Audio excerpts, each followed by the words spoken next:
अल्हम्दुलिल्लाह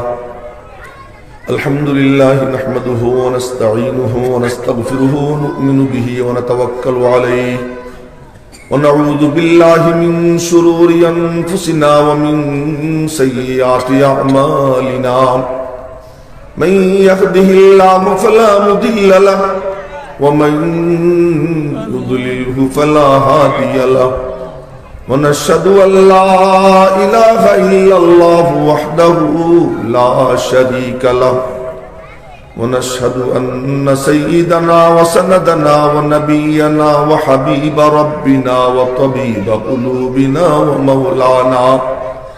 ومولانا محمدا عبده ورسوله صلى الله تعالى عليه وعلى آله وصحبه وبارك وسلم تسليما كثيرا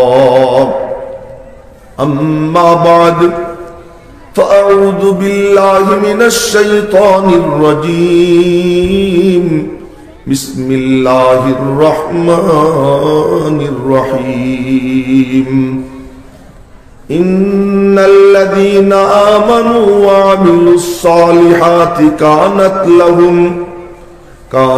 لهم جنات الفردوس نزلا خالدين فيها لا يبغون عنها حولا قل لو كان البحر مدادا لكلمات ربي لنفد البحر قبل أن تنفد كلمات ربي ولو جئنا بمثله مددا آمنت بالله صدق الله مولانا العظيم وصدق رسوله النبي الأمي الكريم ونحن على ذلك لمن الشاهدين والشاكرين। আজকের এই মহতি জলসার মাননীয় সভাপতি, উপস্থিত হযরত উলামা একরাম, সম্মানিত মুরব্বিবৃন্দ, দিন দরদি ভাইয়েরা, আমার ছাত্র যুবক বাবারা, ছোট্ট ছোট্ট সোনামণিরা, পর্দার অন্তরালের মা ও বোনেরা, আমি আপনি কত দূর পর্যন্ত দেখি, যত দূর পর্যন্ত কোনো বেড়া নাই, কোনো পর্দা নাই, কোনো দেয়াল নাই, অত দূর পর্যন্ত দেখি। কিন্তু যখনই সামিয়ানা টাঙ্গাই দেওয়া হয়, তার উপরে আমার চোখ যায় না। নিচের দিকে তাকাই, মাটির নিচে চোখ যায় না। ডাইনে তাকাই, দেয়ালের ওই পাশে চোখ যায় না, বেড়ার ওই পাশে চোখ যায় না। আমার আপনার চোখ এতটা সীমিত যে সামান্য কিছু দূর দেখি, তারপরে আর আমার চোখ যায় না। কিন্তু আল্লাহ পাক রব্বুল আলামিন এই জন্য আমাদেরকে বলছেন, তোরা দেখে দেখে চলতে পারবি না, তোরা খবরে চলবি। সেই খবর দেনেওয়ালা যে সত্তা আমি তোদের কাছে পাঠাইতেছি, তাকে আমি এমন পাওয়ার দিয়ে দিছি যে সে জমিনে বৈশা চোখ বন্ধ করবে তো আর সে আদিম পর্যন্ত দেখার সামর্থ্য আমি আল্লাহ তাকে দান করে দেব। তাই বলছিলাম, মানুষ চলে খবরে, পশু চলে নজরে, আল্লাহরে দেখি না, আল্লাহকে বিশ্বাস করি। জান্নাত দেখি না, জান্নাতকে বিশ্বাস করি। জাহান্নাম দেখি না, জাহান্নামকে বিশ্বাস করি। ডান কাঁধে ফেরেশতা, বাম কাঁধে ফেরেশতা দেখি না, বিশ্বাস করি। মেরে মোহতারম ভাইও, দিনই জলসায় বসছি, চতুর্দিকে ফেরেশতা বেষ্টন করে রাখছে, দেখি না, বিশ্বাস করি। বলে কেন কেন কেন? বলেছেন একজন। কে বলেছেন? বলে ওই সত্তা বলেছেন। মাওলার সঙ্গে যার কানেকশন, আল্লাহ পাক যাকে দেখার সামর্থ্য দিয়েছিলেন, কেমন চোখওয়ালা তিনি ছিলেন রে ভাই, কেমন চোখওয়ালা তিনি ছিলেন। একদিন সহিহ হাদিস শুনাইতেছি, বুখারী শরীফের হাদিস, এ বিটিভির খবর না, বিবিসির খবর না, সহিহ বুখারী শরীফের হাদিস। একদিন নবীজি নামাজের ইমামত করতেছেন, জুতা পায়ে দিয়া নামাজের ইমামত করতেছেন। জুতা পায়ে দিয়েও নামাজ পড়া যায় যদি ওই জুতা পবিত্র হয় এবং প্রয়োজন দেখা দেয়। তো মরুভূমিতে পাথর গরম, পা রাখতে পারতেছিলেন না, তেমন সময় এমন জুতা, যেই জুতা সিজদা দিলে পায়ের সঙ্গে বেঁকে যায়, এমন জুতা পায়ে দিয়ে নবীজি নামাজের ইমামত করতেছেন। আরে এখন সুবহানাল্লাহ টাইম আসে নাই, একটু পরে। সাহাবা একরাম তারাও জুতা পায়ে দিয়া নবীজির পিছনে নামাজ পড়তেছেন। এর মধ্যে জিবরাইল আইসা নবীজির কানে কানে বলে কি, আপনার জুতার তলায় ময়লা, জুতা খুলে ফেলে। তো নবীজি নামাজে বলে জুতা খুলে ফেলাই দিছে, জুতা খুলে ফেলাই দিছেন। সাহাবীরাও জুতা খুলে ফেলাই দিছে, সাহাবীরা জুতা খুলে ফেলাই দিছে। সালাম ফিরে গিয়ে নবীজি বলতেছেন, এ মিয়ারা, তোমরা জুতা কেন খুলছো? আপনি কেন খুলছেন? বলবেন না সুবহানাল্লাহ? আপনি কেন খুলছেন? এখন প্রশ্ন হলো, সাহাবীরা জুতা খুলছেন, নবীজি তো এখানে, এখানে কিবলা কোন দিক? কোন দিকে? এদিকে না, এদিকে। নবীজি তো ওখানে ইমামত করতেছে, পিছনে সাহাবীরা। তো পিছনে জুতা খোলার পরে নবীজি দেখলেন কেমনে? নবীজি দেখলেন কেমনে? শাইখুল ইসলাম হুসাইন আহমদ বাদারী রহমতুল্লাহ আলাইহি বলেন, নবীজি কেমনে দেখতেন জানো? নবীজি দেখতেন হলো যে তিনি যখন নামাজে দাঁড়াইতেন, তার কপালের আলো, তার চোখের আলো, তার চেহারার আলো সামনের দেয়ালে পড়া, পুরো দেয়ালটা আয়না হয়ে যেত। সুবহানাল্লাহ!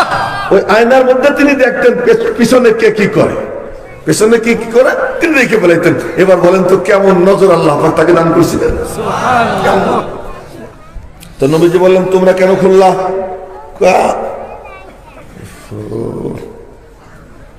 তোমরা কেন খুললা? সাহাবীরা, আপনি কেন খুললেন? আমরা কি আর, আমরা তো জানি কোনটা ফরজ, কোনটা ওয়াজিব, কোনটা সুন্নাত, কোনটা মুস্তাহাব। সাহাবীদের কাছে কোনো ফরজ ওয়াজিব ছিল না, তারা দেখতো নবীজি কি করেন, নবীজি যা করতেন তারাও তাই করত। নবীজি একটানা 72 ঘন্টা রোজা রাখছেন, একটানা 48 ঘন্টা রোজা রাখছেন। সাহাবীরা এসে কই, ইয়া রাসূলুল্লাহ, আপনি একটানা 72 ঘন্টা রোজা রাখেন, একটানা 48 ঘন্টা রোজা রাখেন, আমরাও রাখবো। নবীজি বললেন, তোমরা রাখো না। ইয়া রাসূলুল্লাহ, কেন? তোমরা তো আমার মতো না। আপনি কেমন? ইন্নী আবিতু ইউতইমুনি রাব্বি ওয়া ইয়াসকিনি, আমি তো রাত্রি যাপন করি, আমার কাছে মনে হয় ঘুমের মধ্যে আমার আল্লাহ আমাকে খাওয়াইতেছেন, আমার আল্লাহ আমাকে পান করাইতেছেন। আইয়ুকুম মিসলি, আমার মতো তোমরা কে আছো? তো সাহাবীদের কথা হলো, নবীজি যা করেন আমরাও তাই করব। জুতা খুলে ফেলছেন, নবীজি বলেন, তোমরা কেন খুললা? আমরা খুলছি। আপনি কেন খুললেন? আমারে তো জিবরাইল কানে কানে বললো যে আমার জুতার তলায় ময়লা, তোমাদের জুতার তলায় কি ময়লা ছিল নি? আমরা ময়লা টয়লা বুঝি না, আমরা তো দেখি আপনি কি করেন, আপনি যা করেন আমরাও তাই করি। তো আল্লাহ পাক নবীজিরে কেমন চোখওয়ালা বানাইছিলেন। আর এক হাদিস শুনেই,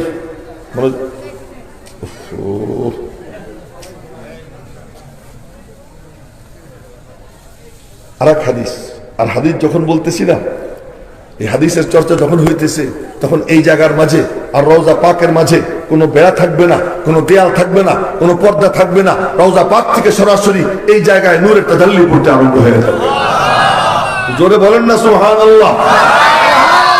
এর থেকে একটু খুশি হয়ে আলহামদুলিল্লাহ বলা যায় না যে এখন আমরা এখানে বসে আছি, তো রওজা পাক থেকে নূরের তাজাল্লি আসতেছে না? আবার বলেন না আলহামদুলিল্লাহ? আর একদিন নামাজের ইমামত করছে, এটাও বুখারী শরীফের হাদিস। নামাজের ইমামত করে সালাম ফিরে বলতেন, হে মিয়া, তোমরা আগ পিছ কেন হও? সোজা হয়ে দাঁড়াবা, কাতার সোজা করো। সাহাবীরা মনে মনে বলতেছেন, আপনি দেখলেন কেমনে? আর নবীজি বুঝে ফেলেছেন চেহারা দেখা যে কার দিলের মধ্যে কি প্রশ্ন। নবীজি বলেন, ও আতারাও না কিবলাতি হা হুনা, তোমরা মনে করছো আমার কিবলা এই দিক, আর আমি বুঝি পিছনে কিছু দেখি না। আল্লাহি ইন্নী লাআরাকুম মিন ওয়ারাই যহরি, আল্লাহর কসম আমি তোমাদেরকে আমার পিছন থেকেও দেখতে পাই। এমন চোখওয়ালা, এমন চোখওয়ালা, ওই চোখওয়ালাকে আল্লাহ পাক পাঠাইছেন, খবর উনি দিবেন, ওই খবরে চলবা। পশু চলে নজরে, মানুষ চলে খবরে। কোন খবর? বিবিসির খবর না, বিটিভির খবর না, সিএনএন এর খবর না, প্রথম আলোর খবর না, যুগান্তরের খবর না। ও মেরে মোহতারাম ভাইও, ওই সমস্ত নাস্তিকদের খবর না। ওই খবর যখন কেউ শোনে, শোনার পরে মুখ দিয়ে বলে তো মিথ্যা বলে, কানে যায় মিথ্যা যায়, মস্তিষ্ক দিয়ে চিন্তা করে মিথ্যা চিন্তা করে। ওই মিথ্যা চিন্তার ফলে তার অন্তরের মধ্যে মিথ্যা রস যায়। মিথ্যা রস যাওয়ার পরে সমাজ সর্বনাশটা পৌঁছে যায়।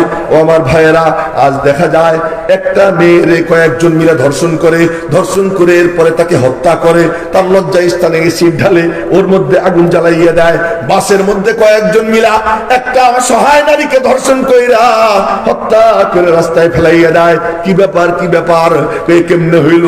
মিথ্যা খবর শুনতে শুনতে, মিথ্যা খবর বলতে বলতে, মিথ্যা কথা বলতে বলতে ইহুদি খ্রিস্টানের খবর, হিন্দু বৌদ্ধের খবর, নাস্তিক মুরতাদদের খবর, ওদের সব কথা শুইনা ওইগুলা বইলা বইলা জুবান রে পচাইছে, ওইগুলা বইলা বইলা কান রে পচাইছে।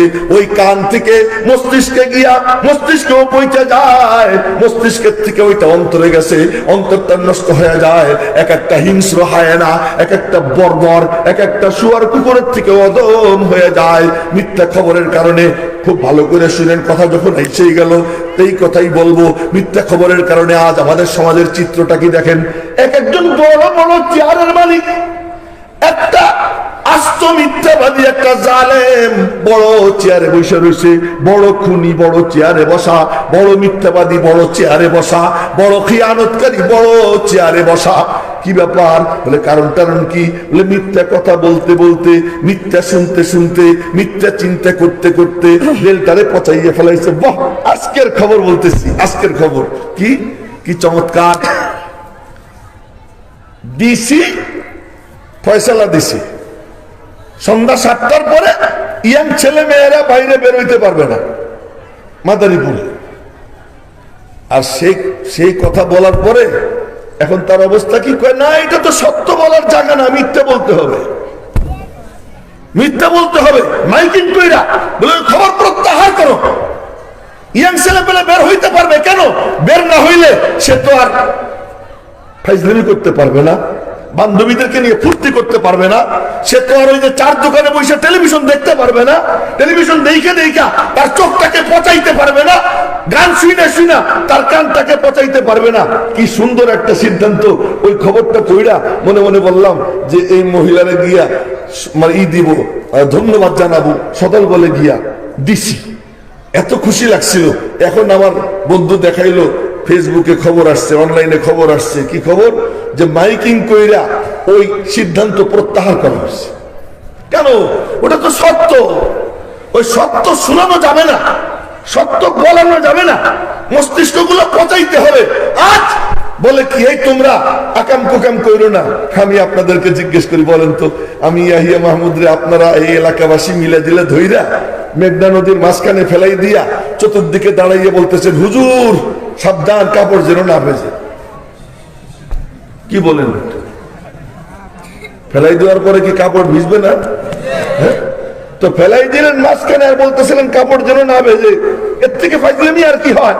ছেলে মেয়েরা বের করে দাও, ডিশ অ্যান্টেনা ওপেন করে দাও, নেট ওপেন করে দাও, ফেসবুক ওপেন করে দাও, সমস্ত মিথ্যা, সমস্ত বান্দরামি সবকিছু ওপেন করে দিয়া এখন বলো কি, তোমরা খারাপ হইও না, তোমরা ভালো থাকো। দুনিয়ানে তারে দরিয়া তখতা বন্দম কর দাই, দরমিয়ানে কারে দরিয়া তখতা বন্দম কর দাই, বাজনি গুই কে দামন তরমকুন হুশিয়ারে বাস। আস্তে পৃষ্ঠে বেঁধে সমুদ্রের মাঝখানে ফেলাইয়া, নদীর মাঝখানে ফেলাইয়া, এখন তুমি বলো সাবধান কাপড় যেন না বেজে। ডিশ অ্যান্টেনা চালু রাখবা, ফেসবুক চালু রাখবা, ইউটিউব চালু রাখবা, নেট চালু রাখবা, টেলিভিশন সবখানে চালু রাখবা, ওপেন রাখবা। ছেলে মেয়েকে অবাধে বাইরে বের হইতে দিবা, মেয়েদেরকে পর্দায় রাখবা না। আর বলবা ধর্ষণ বন্ধ হোক, হবে না, হবে না। মেরে মোহতারাম ভাইও তাই বলতেছি, মিথ্যা বাদ দিয়া সত্যি খবরের কাছে যাইতে হবে। আমার নবীজি যখন দুনিয়াতে আসলেন, চতুর্দিকে তাকাইয়া দেখেন মানুষ বলতে কিচ্ছু দেখা যায় না, হাইওয়ান আর জানোয়ার সমাজ ভরা, হাইওয়ান আর জানোয়ারের সমাজ ভরা। খুব মনোযোগ দিয়ে শুনেন, যার দিকে তাকান মনে হয় যেন কুকুরের থেকেও খারাপ, শুয়ারের থেকেও খারাপ। নিজের জীবন্ত কন্যা সন্তানকে মাটির মধ্যে পুঁততেছে জ্যান্ত জ্যান্ত, এবং নিজের বয়সে তার থেকে 20 বছর 30 বছরের বড় বুড়া তার দাড়ি ধরে থাপড়াইতেছে। একটা মেয়ে অসহায় রাস্তায় ধইরা তাকে ধর্ষণ করতেছে। এই দৃশ্য দেখে আমার নবীজি মনে মনে বললেন যে এইগুলো তো বদলানো দরকার, এগুলোকে মানুষ বানানো দরকার, এগুলোকে পথে আনা দরকার। কিভাবে করি, কেমনে করি? ভিতরে দাও দাও করে আগুন জ্বলে, ওই আগুন নিয়া আমার নবীজি মা খাদিজাকে বললেন, খাদিজা জি আমার ঘরে ভালো লাগে না, মন টেকে না। কি মনে কি বলে? বলে কি মনে বলে তাও তো বুঝি না, তুমি আমার ছুটি দাও। এতিমদেরকে বললেন, বাবারা আবার আমি আসবো, তোদের খোঁজ খবর নিব, কিছুদিনের জন্য আমার ছুটি দে। বিধবাদেরকে বললেন, মা জননীরা আমি আবার এসে তোমাদের বাজার ঘাট করব, আমার কয়েকদিনের জন্য ছুটি দাও। বিধবাদের দিকে তাকাইতেন, এতিমদের পাশে থাকতেন, আত্মমানবতার সেবায় থাকতেন। সবার থেকে ছুটি নিয়ে চলে গেলেন। লম্বা সময় হেরা গুহায় থাকলেন 6 মাস। কয় মাস? 6 মাস। আর সেখানে বসে বসে শুধু একটাই কথা, কি কে আছো, কে আমারে বানাইলা, কোথায় তুমি? জানালা খোলো, পর্দা সরাও, দেখা দাও এই সারা দুনিয়া হিংস্র জন্তুগুলোকে আমি মানুষ বানাইতে চাই, আমারে তুমি দিশা দাও, পথ দেখাও। ডাকতে ডাকতে 6 মাস পূর্ণ হয়ে যায়, 40 বছর পূর্ণ হয়। হেরা গুহার মুখে এক আগন্তুক এসে ডাক দেয়, ইয়া মুহাম্মদ। পড়বেন না সাল্লাল্লাহু আলাইহি ওয়াসাল্লাম? আবার বলতেছি, হেরা গুহায় এসে এক আগন্তুক ডাক দেয়, ইয়া মুহাম্মদ সাল্লাল্লাহু আলাইহি ওয়াসাল্লাম। নবীজি বলেন, বুখারী শরীফের হাদিস শুনেছি, নবীজি বলেন আমি এরকম তাকাইলাম, কে রে নাম ধরে ডাকে? আশ্চর্য হয়ে গেছে, নাম ধরে তো কেউ ডাকে না। কেউ বলে ভাতিজা, কেউ বলে ভাইয়া, কেউ বলে আলামিন, কেউ বলে এইটা সেইটা। মক্কার পুরো মক্কার আদরের সন্তান, কেউ তার নাম ধরে ডাকে না। একে নাম ধরে ডাক দিল, তাকাইয়া দেখেন মাথায় সবুজ পাগড়ি, গায়ে সবুজ চাদর, পরনে সবুজ লুঙ্গি, অপরূপ সুন্দর, ঘন কালো দাড়ি, ঘন কালো বাবরি। তাকানের পরেই বলতেছে কি, ইকরা পড়ো। আরে প্রথম তো বলবে তোমার নাম কি, না আমি কে, কোন পরিচয় টরিচয় না দিয়ে কি বলে, পড়ো ইকরা। আর নবীজি বলেন, আমি তো পড়া টড়া পারি না, ওই জগতের সাথে আমার কোনো সম্পর্ক নেই। আগন্তুক বলে, সম্পর্ক নাই, আসো আমার বুকের মধ্যে। বুকের মধ্যে নিয়ে দেয় চাপ, চাপ দিয়ে ছাইড়ে দিয়ে আবার বলে ইকরা পড়ো। নবীজি আবার বলছেন, তো 40 বছর বয়স এখনো পড়তে পারে না। রব্বুল আলামিনের ফয়সালা, তার রাসূল, তার নবী, তাকে দুনিয়ার কেউ পড়াবে না, পড়াবেন স্বয়ং আল্লাহ। আর কেউ পড়াইতে পারবে। এজন্য ফুটফুটে সুন্দর বাচ্চার কপালে যদি কালো কাজলের টিপ দেয়, এই টিপ দেওয়া জায়েজ না না জায়েজ সেই ফতোয়া দিতেছি না আমি, ফতোয়া নিবেন মুফতি সাহেবদের কাছ থেকে। কিন্তু আমি জিজ্ঞেস করি, কালো কাজলের টিপ চোখে কপালে লাগাইলে সৌন্দর্য কমে না বাড়ে? বাড়ে না? 40 বছর পর্যন্ত কোনো পড়াশোনা করেন নাই, এই না করাটা তার সৌন্দর্য এতটা বাড়াই দিছে যে আর কারো পক্ষে এটা বলা সম্ভব না যে তিনি অন্য কারো কাছ থেকে কিছু শিখছেন। শিখছেন একমাত্র কার কাছ থেকে? আল্লাহর কাছ থেকে। পড়া পারো না, আইসো আমার বুকের মধ্যে। 1 বার 2 বার 3 বার চাপ দিয়া ছেড়ে দিয়ে বলে কি, আরে এতক্ষণ পর্যন্ত লাইন টানলাম, এবারে সুইচে তো চাপ দেই নেই, বাতি কখন জ্বলে? ওই তার টানতেছে ওখান থেকে, টাইনা টুইনা খাম্বায় পেঁচাইয়া পুচাইয়া রুমের মধ্যে আইনা, এরপরে জায়গা মতো সেট করে, এরপরে লাইট লাগায়, পরে গিয়ে সুইচে চাপ দেয়, তারপরে বাতি জ্বলে। আগন্তুক বলতেছে, আরে এতক্ষণ লাইন টানার কাজ করতেছি, এখনো তো বাতি জ্বলার মতো অবস্থা হয় নাই, এখনো তো নূর আসার মতো অবস্থা হয় নাই, সময় হোক, পরে আমি সুইচে চাপ দেব, তারপরে দেখি তুমি পড়তে পারো না না পারো। তৃতীয়বারে চাপ দিয়ে ছাইড়ে দিয়া এবার বলে কি, এখন সুইচে চাপ দিব, দেখি পড়তে পারো না না পারো। এখন চতুর্থবারে গিয়ে কি বলে, ইকরা বিসমি রাব্বিক, পড়ো তুমি তোমার রব্বের নামে। রব্বের নাম যখনই রব বলছে, রব বলার সাথে সাথে 7 আসমানের পর্দা সরে যায়। আপনারা গিয়ে দেখবেন কোন কোন গেট আছে এমন, যে গেটে একজন বাথরুমে গেছে, বাথরুমে ঢুকছে, বাথরুমে যে বসবে, এ বসার জায়গা তালাশ করে পায় না, তালাশ করে পায় না, কোথায় কোথায় কোথায়, পরে মালিক বলে কি ওইখানে পা দেন, তো ওখানে পা দিয়ে চাপ দিছে, এখন ঠাস করে উঠে গেছে আর ওই প্যান ওপেন হয়ে গেছে। কি দুনিয়াতে এমন জিনিস আছে তো রব্বুল আলামিনের পক্ষ থেকে যে আগন্তুক আসছে আইসা বলে যে তোমার সামনে সব দরওয়াজা, সব জানালা, সবকিছু বন্ধ, কিন্তু খোলার জন্য একটা সুইচ আছে, ওই সুইচ এবার আমি চাপ দিব, দেখি কেমন খোলা খোলে। যখনই বলছেন ইকরা বিসমি রাব্বিক, পড়ো তুমি তোমার রব্বের নামে, রব্বের নাম আসার সঙ্গে সঙ্গে সব পর্দা টাস টাস করে খুলে গেছে। এবার নূরের তাজাল্লি নবীজির সিনা ভরে গেছে। সুবহানাল্লাহ। দুই তিনজন বলে, বাকিরা মনে মনে বলে যদি গুনাহ হয়ে যায় সুবহানাল্লাহ বললে। আরে সুবহানাল্লাহ একবার বললে এই যে পাল্লা আছে যে মিজানে, এই পাল্লা অর্ধেক ভরে যায়। সুবহানাল্লাহ সুবহানাল্লাহ। তো আর সুবহানাল্লাহ আলহামদুলিল্লাহ দুইটা যখন মিলে যায় তখন কি করে, তামলাআনা মা বাইনাস সামাই ওয়াল আরদ, আসমান জমিনের মাঝখানের ফাঁকা জায়গা নেকি দিয়ে পরিপূর্ণ করে দেয়। তো এবার সব খুলে গেছে। এবার দেখেন সিনার মধ্যে নূর ভরা, চোখ বন্ধ করে দেখেন মাথার থেকে পা পর্যন্ত পুরো বডির মধ্যে আল্লাহ পাক এলেমের নূর দিয়ে ভরে দিয়েছে, এলেম গুলিয়ে দেওয়া। এবার বলতেছেন কি জানো আমি কে? বলে কে? উতীতু ইলমাল আউয়ালিন ওয়াল আখিরিন, আদম থেকে নিয়ে কিয়ামত পর্যন্ত যত মানুষকে যত ইলম দেওয়া হয়েছে, যত ইলম দেওয়া হবে, সমস্ত ইলম আমার আল্লাহ আমার একাকে দান করে দিয়েছেন। মেরে মুহতারাম ভাই, এবার খবর শুরু হয়। এই যে লিঙ্ক কায়েম হইল, যোগাযোগ হইল, এবার খবর শুরু হইল। কি খবর? সফা পাহাড়ে গিয়ে দাঁড়াইলেন, জাবালে আবি কুবাইসের পাশে সফা পাহাড়ে গিয়ে দাঁড়াইলেন। দাঁড়াইয়া আওয়াজ দিলেন ইয়া সাবাহা, চিৎকার দিলেন ইয়া সাবাহা। এই আওয়াজ শুনলে সবাই বুঝতো কোনো ভয়ের সংবাদ। এরপরে নাম ধরে ধরে ডাকলেন, সবাই এসে জমছে। নবীজি উপরে, সবাই নিচে। নবীজি উপরে, এক লক্ষ্য করেন, নবীজি উপরে সবাই নিচে। যে উপরে সে সব দেখে, যারা নিচে তারা সব দেখে না।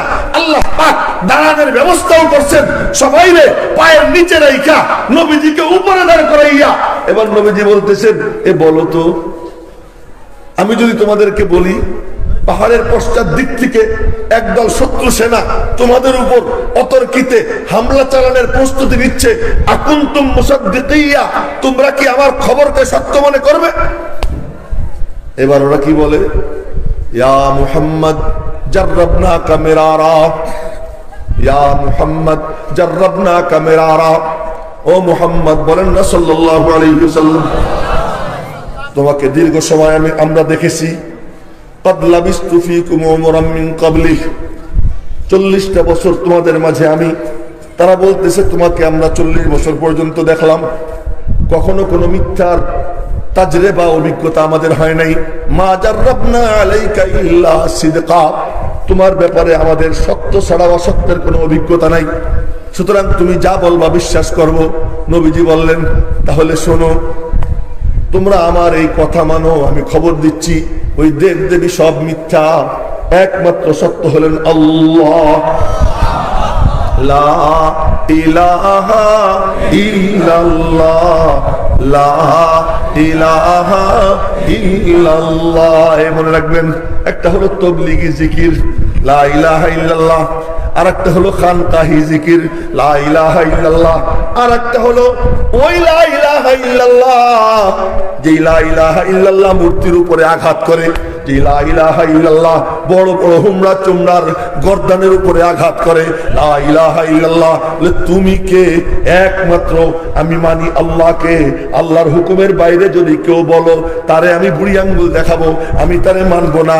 ওই লা ইলাহা ইল্লাল্লাহ নবীজি খবর দিলেন, লা ইলাহা ইল্লাল্লাহ 360 দেবদেবী কিচ্ছু না, এসব মিথ্যা, একমাত্র সত্য হলেন আল্লাহ। বলেন না আল্লাহ। বলে আমি সত্য খবরদাতা, সত্য সংবাদদাতা, সত্য সংবাদ দেওয়ার জন্য আসছি। মিথ্যা সংবাদ তোমাদের কানে পড়ছে, মিথ্যা সংবাদ তোমরা জুবান দিয়ে বলছো, মিথ্যা সংবাদ বলতে বলতে তোমাদের মস্তিষ্ক পৌঁছে গেছে, তোমাদের কলব পৌঁছে গেছে। আজ নিজের হাতে সালানো পাথর, ওই পাথরের তোমরা পূজা করো। ওর থেকে ভালো পাথর পাইলে ওইটাকে বাদ দিয়া আর একটা ভালো পাথরকে তোমরা পূজা করো। এইগুলো তোমাদের কারবার। আমি তোমাদেরকে খবর দিচ্ছি, লা ইলাহা ইল্লাল্লাহ।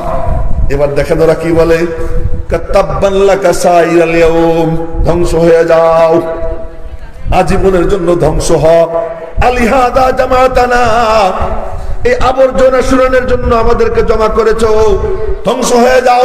রব্বুল আলামিন বলেন, মাহবুব তোমার কিচ্ছু বলতে হবে না, জবাব আমি আল্লাহ দিব। তাব্বাত ইয়াদা আবি লাহাব, আবু লাহাব ধ্বংস। বিস্তারিত বলার সময় নাই। ওই যে সত্য খবর আমার নবীজি পাইলেন কার পক্ষ থেকে? বলেন না কার পক্ষ থেকে? ও আমার নবীজি একদিন আমার দিকে দেখেন, আমার নবীজি একদিন তার জিহ্বা ধরলেন, জিহ্বা ধরে বললেন, লা ইয়াখরুজু মিন লিসানি মুহাম্মাদ ইল্লাল হক। বলেন না সুবহানাল্লাহ। এই যে জিহ্বা দেখতেছো, এই জিহ্বা থেকে সত্য ছাড়া মিথ্যা বেরই হয় না। এই জিহ্বার সঙ্গে আল্লাহ সত্য লাগাইয়া দিছেন, যা বের হবে সত্য বের হবে। ওই সত্য সংবাদ পরিবেশনের জন্য তিনি আসলেন, সংবাদ পরিবেশন শুরু করলেন। আর কোনো কাম না, সংবাদ দেন, এই সংবাদ ওই সংবাদ। আর এটা বিশ্বাস করে কে? রিকশাওয়ালা। ওই জামানার, এই জামানার হিসেবে বলতেছি, এটা বিশ্বাস করে কে? রিকশাওয়ালা। এটা বিশ্বাস করে একটা গোলাম, এটা বিশ্বাস করে একটা কামার, এটা বিশ্বাস করে একটা অসহায় বান্দি। এই গরিবরা বিশ্বাস করে, একজন দুইজন করে বিশ্বাস করতে করতে মেরে মোহতারাম ভাইও এই সত্য সংবাদ ছড়াইতে আরম্ভ করে। ছড়াইতে ছড়াইতে ছড়াইতে ছড়াইতে আল্লাহ পাক পুরো অঞ্চলকে নুরানি বানাইয়া দেয়।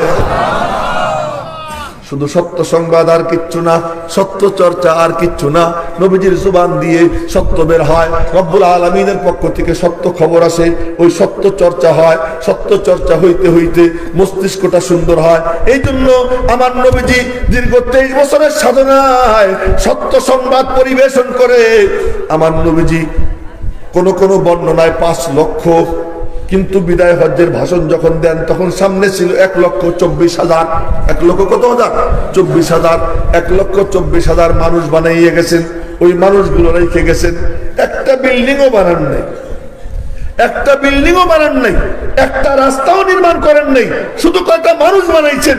ওই মানুষ বানানোর পরে রব্বুল আলামিনের পক্ষ থেকে খবর আসে, দোস্ত তোমার যে কামের জন্য পাঠাইছিলাম ওই কাজ হয়ে গেছে। রাস্তা বানাইলেন না, বিল্ডিং বানাইলেন না, থাকতেন কোথায়? মুরগির খোপের মতো কামরা, মুরগির খোপের মতো ছোট্ট ছোট্ট কামরা। এক এক বিবি নিয়ে থাকতেন, তো জাহানের বাদশা, কিন্তু জায়গা তো ছোট। আম্মা জান আয়েশা সিদ্দিকা বলেন, আমারে চেনো আমি কে? বলে কে? আমি নবীজির সঙ্গে জান্নাতে ঘুমাইতাম। থাকতেন দুনিয়া ছোট্ট জায়গা, কিন্তু জায়গাটা কি জান্নাতের টুকরা। ও ভাই, এই সত্য সংবাদ পরিবেশন করে তিনি কি করছেন? কয়টা মানুষ বানাই গেছেন। আজ আমাদের সমাজে শিক্ষিতের কোনো অভাব নাই, ডাক্তারের কোনো অভাব নাই, ইঞ্জিনিয়ারের কোনো অভাব নাই, টাকা পয়সার কোনো অভাব নাই, বিল্ডিং এর কোনো অভাব নাই, গাড়ি বাড়ির কোনো অভাব নাই। অভাব আছে তো কিসের? মানুষ নাই, মানুষ নাই। আপনারা বলবেন এই বড় বড় শিল্পপতি, ব্যবসায়ী, মন্ত্রী, এমপি মানুষ না। আমি এক আজীব ঘটনা আপনাদেরকে শুনাই। এক বুজুর্গ ছিলেন দিল্লির জামে মসজিদে, মসজুব টাইপের বুজুর্গ, জামাতের সাথে 5 ওয়াক্ত নামাজ পড়তেন। 5 ওয়াক্ত নামাজ জামাতের সাথে পড়তেন। এমনি ডাইন বাম খবর ছিল না, কিন্তু নামাজের টাইম আসলে ঠিকই মসজিদে যাইতেন। তো যাইতে সময় কেমনে যাইতেন আমার দিকে দেখেন। উনি যখন যাইতেন, যাবার সময় মাথায় এরকম ঘুমটা দিয়ে যেতেন, নিচের দিকে তাকাইয়ে তাকাইয়ে লাঠি ভর দিয়ে দিয়ে যাইতেন, ডাইনে বামে তাকাইতেন। তো মসজিদে ঢুকতে সময় পানের দোকান আছে, ইন্ডিয়ার জর্দা খুব মজাদার, ওখানকার পানও মজাদার। তো পান দোকানে পান খাইতেন। তো পান খাইতে গেছেন, একদিন পান খাইয়া পকেটে হাত দিয়েছেন পয়সা দেওয়ার জন্য। দোকানদার চেহারার দিকে তাকাইয়া দেখে, বাহ, চেহারার মধ্যে কি নূর, मर्द हत्ता नी के पेशा नी का नूर कब छुपा रखता है पेशे जी शूर চেহারা নুরানি দেখা তো হুজুর দোয়া করেন পয়সার দরকার নাই আপনার একটু খেদমতের সুযোগ পাইলাম আমার জন্য দোয়া করবেন হুজুর তো হুজুর আমি এই মোহাম্মদ গত পরশুদিন না তার আগের দিন মাফলার কিনতে গেছি বসুন্ধরা সিটিতে তাও দেখি ঈশান নামাজের টাইম ঈশান নামাজ পড়বো পরে মাফলার কিনবো তো মাফলার কেনার জন্য ঢুকতেছি এমন সময় একজনকে আসসালামু আলাইকুম ওয়ালাইকুম আসসালাম হুজুর আপনি এখানে আসলাম নামাজটা পড়ি আর কি জন্য আসছেন একটা মাফলার কিনবো বললেন বলে কি আচ্ছা হুজুর নামাজ পড়ে আমি নামাজ পড়তে গেলাম সে বাইরে দাঁড়াই থাকে দোকানে গিয়ে মাফলার টাফলার কিনলাম এখন আর বিল দিবার দেয় না 2140 টাকা বিল এক মাফলারে আমার বিল দিবার দিল না আমাদের মতো এরকম ছোট ছোট হুজুরদেরকেও রাস্তাঘাটে বিনা পয়সায় অনেক হোটেলে খাওয়ায় পানের তো পয়সা নেয় না বহু জায়গায় তো ওই আল্লাহর ওলি এত বড় বুজুর্গ নুরানি চেহারা তো তার দিকে তাকাইয়া বলে হুজুর পয়সার দরকার নেই আপনি আমার জন্য দোয়া করেন তো হুজুর দোয়া করছেন আল্লাহ তুঝে ইনসান বানা দে আল্লাহ তোরে মানুষ বানাই দে তখন দোয়া করছেন পান কি হুজুররা ডেলি একবার খায় না কয়েকবার খায় কথা বলে না সব মরা কথা বলে না কয়েকবার খায় আমার এক বন্ধু ছিল মারা গেছে ঘুমের থেকে উঠে পান খেত ঘুমাইছে রাত্র 1টা 2টার সময় উঠে পান একটা খায় আবার ঘুমাইতো এরকম মানে পান খায় তো বারবার পান খায় তুই নামাজ পড়তে যান ফেরার সময় পান খান ফেরার সময় পান খান যখনই পান খান তো দোয়া চায় উনি বলেন আল্লাহ তুঝে ইনসান বানা দে একদিন 2 দিন 3 দিন একদিন बोलते हजरत क्या बात है मैं रोजाना आपको मुफ्त में पान खिलाता हूँ पैसा नहीं लेता दुआ मांगता हूँ तो आप मेरे लिए रेडीमेड एक दुआ करते हैं अल्लाह तुझे इंसान बना दे अल्लाह तुझे इंसान बना दे क्या मैं इंसान नहीं मैं जानवर हूँ হুজুর আমি আপনার পয়সা ছাড়া বিনা পয়সায় পান খাওয়াই মাংনা পান খাওয়াই একটু দোয়া চাই একটু ভালো করে দোয়া টোয়া দিবেন ডেইলি রেডিমেড এক দোয়া আল্লাহ তুঝে ইনসান বানা দে আল্লাহ তুঝে ইনসান বানা দে আমি কি মানুষ না আমি কি অমানুষ ওই আল্লাহর ওলি করলেন কি ওনার মাথায় একটা রুমাল থাকতো রুমাল দিয়ে ঘুমটা দিয়ে যাইতেন তো উনি ওনার নিজের মাথার রুমালটা নামাইয়া দেখেন কারামাতুল আউলিয়াই হকুন বুজুর্গানে দ্বীনের কারামত সত্য হাজী ইমদাদুল্লাহ মুহাজির মক্কি রাহমাতুল্লাহি আলাইহি ওনার কানে কানে এসে খাদেম বলে হযরত কি মেহমান অনেক রুটি মাত্র 2-3টা তরকারি সামান্য একটু কি করি উনি ওনার কান্দের রুমাল নামাইয়ে বলছেন রুমাল নিয়ে যা রুটি তরকারি ঢাকবি নিচ দিয়ে টাইনে টাইনে বের করবি আর খাওয়াবি দেখবি না কি হইতেছে তো খাদেম রুমাল নিয়ে গেছে রুটি তরকারি ঢাকছে নিচ দিয়ে টানে বের করে আর খাওয়ায় খাওয়াইতে খাওয়াইতে সব মেহমান পেট পুরে খাওয়াইয়া বিদায় করিয়া রুমাল উঁচু করে দেখে রুটি তরকারি যেমন ছিল তেমন পড়ে রয়েছে কারামাতুল আউলিয়াই হকুন বুজুর্গানে দ্বীনের কারামত সত্য তো ওই বুজুর্গের মাথায় যে রুমাল ছিল রুমালের মধ্যে বিশেষ কারামত ছিল তিনি ওই রুমাল নিজের মাথার থেকে নামাইয়া পান দোকানদারের মাথায় দিয়েছেন যখন মাথায় দিয়েছেন ও উরে বাবারে কই চিৎকার দিয়ে উঠছে চিৎকার দিয়ে উঠছে উনি বলেন আবার মাথার থেকে রুমাল নিয়ে নিছে এখন শোনেন দোকানদার কি বলে হযরত आपसे मेरी मुअद्दबाना गुजारिश ये है आप मेरे लिए और कोई दुआ ना करें सिर्फ यही दुआ करते रहिए कि अल्लाह मुझे इंसान बना दे যে আমি আপনার কাছে আর কোনো দোয়া চাই না শুধু একটাই দোয়া চাই আল্লাহ যেন আমারে মানুষ বানিয়ে দেয় বলে কেন হযরত আপনার রুমাল যখন আমার মাথায় রাখলেন আমি দেখলাম আমি তো একটা জানোয়ার আমাকে মানুষ মনে হলো বলে এই চোখ নাক কানের নাম মানুষ না তোমার কলবের মধ্যে কি জজবা আফালা ইয়ালামু ইদা বুসিরা মা ফিল কুবুর ওয়া হুসিলা মা ফিস সুদূর তোমার অন্তরের যে হালাত যে জজবা ওইটা হলো আসল জিনিস ওইটা তোমার আমার কাছে গোপন চোখওয়ালাদের কাছে গোপন না নবীজির কাছে গোপন না রব্বুল আলামিনের কাছে গোপন না তোমার কলবের যা হাল তোমার যদি শুয়োরের চরিত্র হয় তুমি শুয়োর তোমার যদি কুকুরের চরিত্র হয় তুমি কুকুর তোমার যদি শ্রীগালের চরিত্র হয় তুমি শ্রীগাল তোমার যদি বানরের চরিত্র হয় তুমি বানর দেখতে তোমার মানুষ মনে হয় কিন্তু আসলে মানবরূপী হাইওয়ান জানোয়ার আজ আমার সমাজ মানবরূপী হাইওয়ান জানোয়ারে ভরে গেছে এক একটা হিংস্র জন্তু এর মধ্যে মানুষের সংখ্যা কয়টা আল্লাহ ভালো জানে তো বলতেছিলাম যে ইনসান নবীজি বললেন যে আমি দুনিয়াতে আসছি মানুষ বানানোর জন্য আজ আমাদের সমাজ মানুষ নাই সব আছে মানুষকে। কোটি কোটি টাকা, বড় বড় শিক্ষিত ডাক্তার, কিন্তু মৃত্যু ব্যক্তিকে মরে গেছে তাকে রাইখে দেয় কেন? আর এক রাত যদি আইসিইউতে শুয়াই রাখি তাহলে আরো 50,000 টাকা বিল করতে পারে। পুরো হাসপাতালের ম্যানেজমেন্ট সবগুলো জানোয়ার। এর একটাও মানুষ না যে মানুষ হইতো। একটা মানুষ মারা যাইতেছে, মারা গেছে, লাশ নিয়ে যাবে দাফন করার জন্য, জানাজার জন্য, তো বিল দাও, তার আগে লাশ দিব না। বিল দাও, তার আগে লাশ দিব না। এত হিংস্র, এত বর্বর মানুষ কি দিয়া হয়েছে? এবার শুনেন কি দিয়া হয়েছে।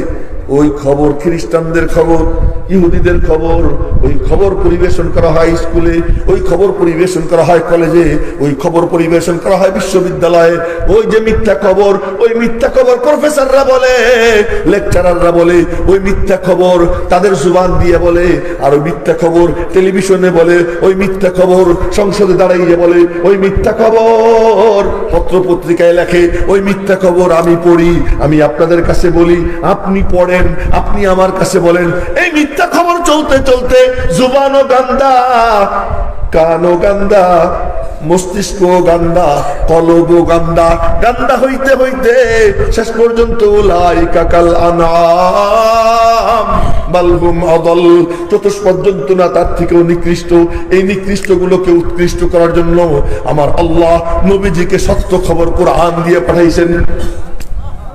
না আগামীকাল আপনারা সকালবেলা সুবহানাল্লাহ কইেন, নবী আল্লাহকে কোরআন দিয়ে পাঠাইছেন। ওই কোরআন নবীজি সিনায় ভইরা ওই কোরআন পরিবেশন করছেন। ওই কোরআনকে আল্লাহ পাক বলছেন শিফাউল লিন্নাস, মানুষের জন্য শেফা। তার মানে মানুষ যারা, সব মানুষ রোগী, এই রোগের চিকিৎসা আর কোথাও নাই। আল্লাহর কালাম সিনায় নিবে, আল্লাহ হাইওয়ান জানোয়ারকে এমন মানুষ বানাবে যে ফেরেশতা তার সঙ্গে সাক্ষাতের জন্য আসমান থেকে জমিনে নেমে আসবে। কি আমেরিকা আকাশে ওড়ে না? মজা নিয়ে শুনে, আমেরিকা আকাশে ওড়ে, কত আগের থেকে তারা উপরে উঠতেছে, তোমরা তো নিচেই বসে থাকো। আমরা কোথায় বসে থাকি? নিচে বসে থাকি। আচ্ছা, এই আমেরিকা আগে উঠছে না পেশা আগে উঠছে? আমেরিকা আগে উঠছে না মশা মাছি আগে উঠছে? তো ওরা যদি কোনো বড় গুণ হয় তাহলে মশা মাছির পূজা করতে হবে। মশা মাছি ওড়ে, আমি তো উঠতে পারি না। হায় উড়ে, আচ্ছা উড়ে কোন পর্যন্ত যাও? ওই যে গেছি, মিশা কথা কইছি। আসমানের ধারে কাছেও কারোর পক্ষে যাওয়া সম্ভব হয় নাই। 10 বছর পর্যন্ত এই শাটল প্লেন পাঠাইছে একটা আমেরিকা, 10 বছর ওড়ার পরেও ফিরে আইছে, কয়ে পারলাম না। 10 বছর তারপর পায় নাই।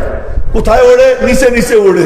আর প্যারে হাবিব কুরআনওয়ালা মুহাম্মদুর রাসূলুল্লাহ সাল্লাল্লাহু আলাইহি ওয়াসাল্লাম তিনি চলে গেছেন, ফিরে আসছেন, আইসে দেখেন ওযু কইরা গেছেন যে ওযুর পানি এখনো গড়াগড়ি হইতেছে। আম্মাজান খাদিজাতুল কুবরা বলেন যে প্যারে হাবিব যখন ফিরে আসছেন, দেখি বিছানায় তার শরীরের তাপে যে গরম ছিল, ফিরে আসার পরে ওই তাপ এখনো আছে। এই সময়ের মধ্যে কোথায় ঘুরে আসছেন? আসছে আজম ঘুরে আসছেন। ওড়ার কথা বলো, আরে ওড়ার কথা বলো। জানো কেমন ওড়া উঠতে পারি আমরা? হযরত আবু যর গফারী রাদিয়াল্লাহু তাআলা ওই যে দেখা যায় আসতেছে, নবীজি এখানে বসা, এখানে জিবরাইল আইসা নবীর সাথে গল্প করতেছে। গল্প করতে করতে বলে ইয়া মুহাম্মদ, বলবেন না সাল্লাল্লাহু আলাইহি ওয়াসাল্লাম, এই তোমাদের, আমি যদি এই এলাকার হইতাম না তো এই ছেলে পেলে গুলোকে আমি পিটাইতাম, তোমাদেরকে আমি পিটাইতাম। তোমাদেরকে বলছি উপরে বসবো না, এখানে বসো। হ্যাঁ, তোমাদের মুরব্বীরা নিচে বসা, তোমরা উপরে বসো। আচ্ছা, পিছনের দিকে আপনারা তাকাই। ওদেরকে কথা বলছি আমি আদর করে, রাগ করে না, আদর করে বলছি। তো আবু যর গফারী কে জিবরাইল বলতেছে, নবীজির নাম ধরে ডাকতো। জিবরাইল ইয়া রাসূলুল্লাহ বলতো না, জিবরাইল জিবরাইল ইয়া মুহাম্মদ বলতো সাল্লাল্লাহু আলাইহি ওয়াসাল্লাম। কেন? একটু খাতির থাকা লাগে, কারোর সাথে ফ্রি সম্পর্ক থাকা লাগে, নাহলে ভাব বিনিময় করবে কার সাথে না? আমাদের এই মাদ্রাসার মা দারুল দেওবন্দ, দারুল দেওবন্দের প্রতিষ্ঠাতা কাসেম নানুতুবি রহমাতুল্লাহ আলাইহি 49 বছর বয়সে ইন্তেকাল করছেন। কিন্তু অল্প বয়সে উনি এমন মুরব্বী ছিলেন, বড় বড় বাঘা বাঘা আলেমরা আইসা ওনার সামনে এরকম করে বসে থাকতো, নত ডানু হয়ে বসে থাকতো। ওই সময় এক লোক এসে বলতো, আবে কাসেম তুই কাহে কা বলবি হ্যাঁ, এই কাসেম তুই কিসের বলবি বলতো। তো অন্যরা বলছে কিরে এত বড় বুজুর্গ, সবাই আমরা তার ভয়ে থরথর করে কাঁপি, আইসা আত্মহিত সুরতে বসে থাকি, আর তুমি এমন করো। কি করব, আমি বলছিলাম যে ওনার একটু আদব করবো, উনি আমারে বলছে তুই যদি আমার সাথে আগের মতো ব্যবহার না করিস তো তোর সাথে আমার সম্পর্ক ছিন্ন। তা কাসেম নানু তুমি তার নিজের জন্য একজন বন্ধু বানাইছে যে তার সাথে ফ্রি কথা বলবে। আল্লাহ পাক তার নবীজির সঙ্গে কেউ ফ্রি হবে কোন সাহাবী, এটা সম্ভব না। এই জন্য ফেরেশতাদের সর্দার জিব্রাইলকে আল্লাহ পাক নবীজির সঙ্গে ফ্রি দোস্ত বানাই দিয়েছে। ডাক দিয়ে বলতেছে, দোস্ত কি? ওই যে আবু যর আসতেছে। আবু যর আসতেছে? আবু যর তুমি কেমনে চিনো? জিব্রাইল আসমানের ফেরেশতা, উনি ওহী নিয়ে আসেন। আবু যর গফারি, কোটি কোটি মানুষ পৃথিবীতে, তার মধ্যে একজন মানুষ আবু যর চেনে। নবীজি বললেন, আবু যর তুমি কেমনে চেনো? আবু যর খালি আমি একা না, আসমানের সব ফেরেশতারা চেনে, আসমানের সব ফেরেশতারা চেনে। আবু যরের মধ্যে কি গুণ? আবু যরের মধ্যে দুইটা গুণ, বলেন না সুবহানাল্লাহ। আবু যরের মধ্যে কয়টা গুণ? দুইটা গুণ। বলে এক গুণ হলো মান তাওয়াদা লিল্লাহ রাফাহুল্লাহ, কেউ যদি আল্লাহর দিকে তাকাইয়া নিজেকে ছোট করে আল্লাহ তারে উঁচু করে দেয়। আবু যর সবসময় নিজের ছোট মনে করে, নিজের মনের মধ্যে তার হাল সে নিজের ছোট মনে করে, এক। আর দ্বিতীয় গুণ, আবু যর গফারি কুল হুয়াল্লাহ শরীফ বেশি বেশি পড়ে। কি করে? কুল হুয়াল্লাহ শরীফ বেশি বেশি পড়ে। পড়বো নি কুল হুয়াল্লাহ শরীফ ইনশাআল্লাহ? কে কে রাজি আছি কুল হুয়াল্লাহ শরীফ বেশি বেশি পড়বো ইনশাআল্লাহ? আর নিজের ছোট মনে করবো তো, নিজের ছোট মনে করবো, কুল হুয়াল্লাহ শরীফ বেশি বেশি পড়বো। নামাল হাত নামান। আবু যর গফারি নিজেকে ছোট মনে করে, কুল হুয়াল্লাহ শরীফ বেশি বেশি পড়ে। আসমানের ফেরেশতারা তারে নিয়ে আলোচনা করে, আর তোরা উড়িস, একটু উপরে যাস, কিন্তু ফেরেশতারা কয় থু, ওদেরকে কয় থু। আর আবু যর গফারি নিয়ে আলোচনা করে। আরে আসমান পর্যন্ত উড়ে যাওয়া কোনো বুজুর্গি না, জমিনে বৈশা কোরআন শরীফ তেলাওয়াত করে। আর এই আল্লাহর বান্দা ছোট্ট একটা বাচ্চা বলে বিসমিল্লাহির রহমানির রহিম, ও যখন তেলাওয়াত করে রব্বুল আলামিন বলেন পড় পড় আমি শুনি, তুই পড়, কেমন পড়তে পারিস আমি শুনি। রব্বুল আলামিন তাকে বলতে থাকেন, মেরে মুহতারাম ভাইও, তিলাওয়াত করতেছে সাহাবী উসাইদ ইবনে হুযায়র রাদিয়াল্লাহু তাআলা তিলাওয়াত করতেছেন কোরআন শরীফ, আর ছোট্ট বাচ্চা পাশে শোয়া, ছোট্ট বাচ্চা পাশে শোয়া।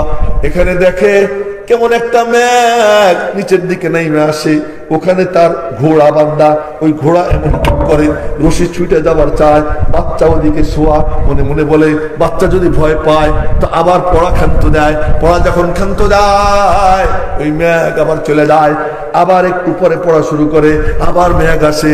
এরকম করতে করতে করতে করতে লম্বা টাইম পরে পড়া শেষ করছে।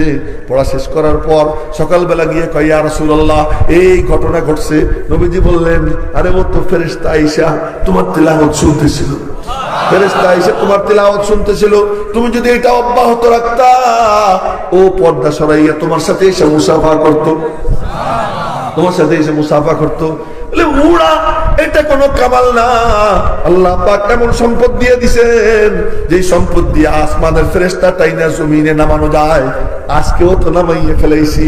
আমরা এখানে কোরআন হাদিসের আলোচনা করব, যদি নবীজির কথা সত্য হয়, বুখারী শরীফের হাদিস যদি সত্য হয়, আমরা যখন এখানে আলোচনা করতেছি আর তো কারো কথা না, আল্লাহর বল যেন বালা হয়ে যায়, তার কালাম দিয়ে যেন আমরা আমাদের সিনাকে আলো ঝলমল বানাইতে পারি, তার কালামের ইজ্জত যেন আমরা দিতে পারি। এই আলোচনা যখন করতেছি আল্লাহর কসম, নবীজির হাদিস যদি সত্য হয়, বুখারী শরীফ যদি সত্য হয়, তাহলে নবীজি বলতেছেন চতুর্দিকে হাফাতুমুল মালাইকা, চতুর্দিকে ফেরেশতা বেষ্টন কইরা জমিন থেকে আসমান পর্যন্ত কাতার পৌঁছে গেছে। তোরা তো উপরে যাস উড়িস, আর আমরা উপরের ফেরেশতা টাইনা জমিনে নামাই কি দিয়া? কোরআন দিয়া। বলেন না আল্লাহু আকবার। কোরআন দিয়ে, ওই কোরআন নবীজি নিয়ে আসছিলেন। কিন্তু মুসলমান বড় আফসোস, তুমি তোমার বাচ্চারে ইঞ্জিনিয়ার বানানোর জন্য লক্ষ লক্ষ টাকা বরাদ্দ করো, লক্ষ লক্ষ বরাদ্দ করো, এক একটা সাবজেক্ট পড়ানোর জন্য হাজার হাজার টাকা মাস্টারকে মাসে টিউটর মাস্টারকে দাও, কিন্তু আল্লাহর কালাম এইটার জন্য ভিক্ষা করতে হয়। দেন না 1000, দেন না 2000। মুসলমান, তোমার লজ্জা লাগা উচিত, তোমার শরম থাকা উচিত। কেন এইটার জন্য এত বারবার কেন চাইতে হবে? আল্লাহর দ্বীনের জন্য, আল্লাহর কালামের জন্য। আল্লাহও কারো কাছে ঠেকানা, আল্লাহর কালামও কারো কাছে ঠেকানা।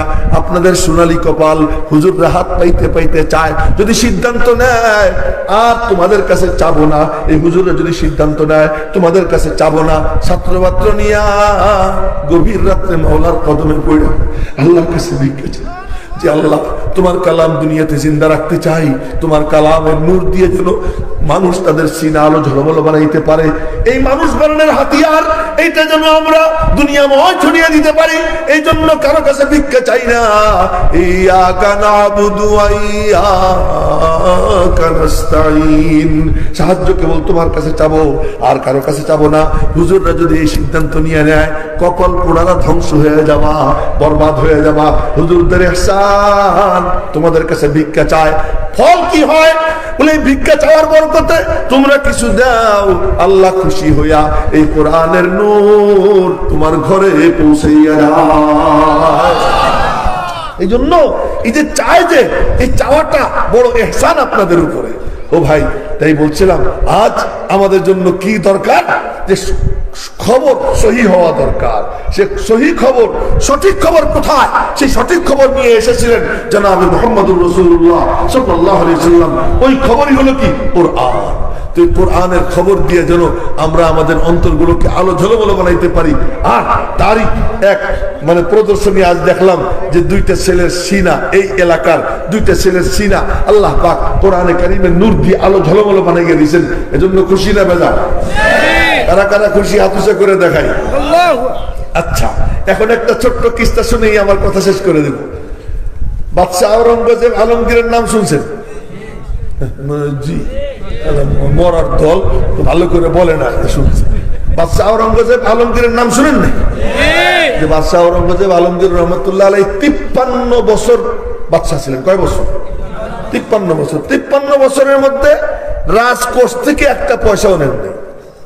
53 বছর এক পয়সাও নেন নাই। নিজে হাতে কোরআন শরীফ লিখতেন, ওই কোরআন শরীফ লিখে ওইটা বিক্রি করে ওর পয়সা দিয়ে সংসার চালাইতেন।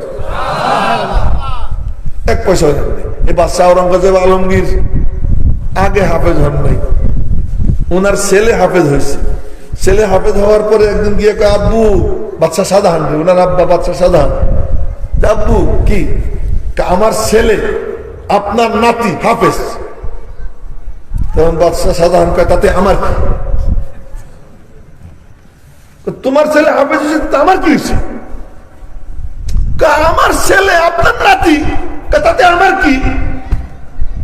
বাদশাহ আওরঙ্গজেব বুঝে গেছে, চলে গেছে।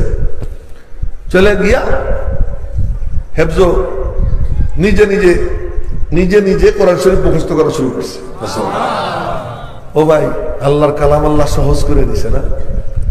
এক হুজুর, বড় আলেম, পাকিস্তান বড় আলেম, বড় জবরদস্ত মুহাদ্দিস, খতিব। তো মানুষ একদিন কইতেছে, হুজুর তো বড় আলেম, সবকিছু ঠিক আছে, কিন্তু হাফেজ না। যে হাফেজ না সে তো অর্ধেক মৌলবী। এ বলা বলে করছে যে হাফেজ না সে হলো কি অর্ধেক মৌলবী। তার কারণ আলেম হয়েছে, অর্থ জানছে।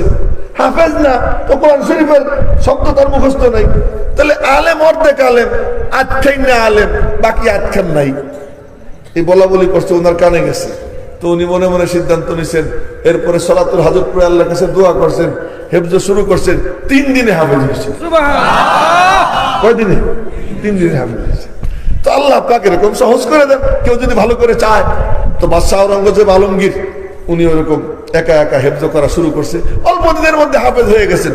হাফেজ হয়ে আইসা এবার বাদশাহ শাহজাহান বলতেছে, আব্বা কি আমি হাফেজ হয়েছি?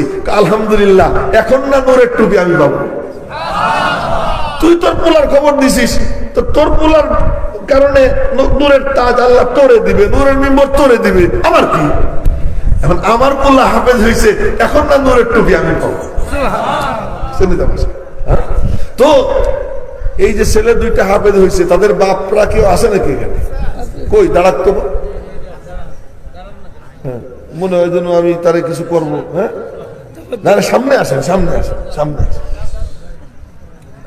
সামনে আসেন। এই যে দুইজন না, আল্লাহ পাক যেন এই ছেলে দুইটার সিনায় এই কালাম সংরক্ষণ করে এর উপর আমল করে এই কালাম সিনায় নিয়ে রব্বুল আলামিনের সঙ্গে যেন সাক্ষাৎ করবার তৌফিক দান করে। তাহলে হবেটা কি? এই দুইজনকে আল্লাহ পাক নূরের টুপি দান করবেন, নূরের আসন দান করবেন এদেরকে আল্লাহ তাআলা। এদেরকে যদি নূরের আসন দেয়, ওই দুজনকে কি দিবে? ওই সন্তানের কারণে যদি তাদেরকে নূরের আসন দেয়, নূরের টুপি দেয়, তো সন্তানরা কি পাবে? সুবহানাল্লাহ, সুবহানাল্লাহ। আল্লাহ পাক বলবেন কি? ইকরা ওয়ারতাকি ওয়ারাত্তিল কামা কুনতা তুরাত্তিলু ফিদ দুনিয়া। ওই যে ছেলেটা পড়তেছিল ওর নাম যে কি আব্দুল্লাহ মাহদি না? জি। ওই আব্দুল্লাহ মাহদি কই? সত্যি বলতেছি আমার কাছে এত মজা লাগছে, মনে মনে চাইছি ওরে কিছু দিব, কিন্তু সবার সামনে দিলে মনে করবে হুজুর দেখানোর জন্য দিতেছে, এই জন্য তখন দেইনি।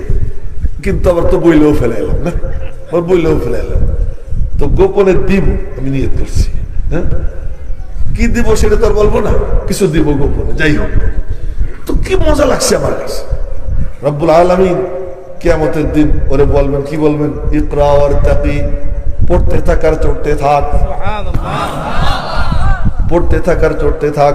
ওয়ারাত্তিল কামা কুনতা তুরাত্তিলু ফিদ দুনিয়া, দুনিয়াতে যেমন সুন্দর করে পড়তি ওরকম পড়তে থাক, ওরকম পড়তে থাক। ফাইন্না মানজিলাতাকা ইনদা আখিরি আয়াতিন তাকরাউহা, তোর অবস্থান সেখানে হবে যেখানে তোর তিলাওয়াত শেষ হবে। এই হাদিস সত্য কি মিথ্যা? কার কার মনে হয় সত্য? যার যার মনে সত্য মনে হয় হাত উঁচা করে আল্লাহরে দেখাই, নামান, হাত নামান। এবার বলেন, এরকম আসুন কিয়ামতের দিন আল্লাহ দেখ, এটা কার কার মনে চায়? এরকম মর্যাদা পাইতে মনে চায়? তো নিজের সন্তান, নাতি নাতনি, এদেরকে দিবেন কে কে মাদ্রাসায় হাফেজ হওয়ার জন্য? হাত উঁচা করে দেখা। আল্লাহ তুমি হাত দিলে কবুল করে না। মাশাআল্লাহ, আলহামদুলিল্লাহ। দেখেন এই যে চিল্লেই বসে, এই যে চিল্লি করতেছি এতক্ষণ, আমার কি মকসদ? গলা ভাঙ্গা, শরীরও ভালো না, মাথা প্রচন্ড ব্যথা, এসব নিয়ে আপনাদের সাথে সামনে চিল্লাচিল্লি করতেছি। যদি দুই চারজন আল্লাহ পাকের কালাম দিয়ে তাদের সন্তানদের সিনা আলো ঝলমলো বানায়, হয়তো ওদের ওসিলা আল্লাহ পাক কিয়ামতের দিন আমারে নাজাত দিয়ে দেবে। এই জন্য আপনাদের সামনে টোটা ফোটা কিছু কথা বললাম। আল্লাহ পাক যেন আমাদের সকলকে তার কালামের ইজ্জত দেওয়ার তৌফিক দান করে। দেখেন আমরা কিন্তু করুণা করি, অনুগ্রহ করি। খবরদার, আল্লাহর কালামের প্রতিষ্ঠান এখানে দেওয়ার সময় মনে মনে ভাববো, আমার আল্লাহ আমাকে তৌফিক দিয়েছেন তার কালামের খেদমত করার জন্য, এই ওসিলার জন্য আল্লাহ আমার ঘরে দিন ঢুকে গেছে। এই মানসিকতা নিয়ে হুজুরের উপর করুণা করলাম, দয়া করলাম, ছাত্রদের উপর দয়া করলাম, মাদ্রাসার উপরে দয়া করলাম, কখনো না। মাদ্রাসা আপনার কাছে ঠেকানা, আপনি মাদ্রাসার কাছে ঠেকান। কোরআন আপনার কাছে ঠেকানা, আপনি কোরআনের কাছে ঠেকান। আল্লাহ কারো কাছে ঠেকানা, আল্লাহর কালামও কারো কাছে ঠেকানা। কেউ যদি আল্লাহরে না ডাকে আল্লাহ কিচ্ছু আসে যায় না, আল্লাহ বেরিয়ে আসে। এই জন্য আল্লাহ পাক যেন আমাদের সকলকে কোরআনে কারীমের খাদেম হওয়ার তৌফিক দান করে, এবং আল্লাহ পাক আমাদের সকলকে যেন তার মর্জি মোতাবেক জীবন যাপন করবার তৌফিক দান করেন, ঈমানের সাথে মওত নসিব করেন।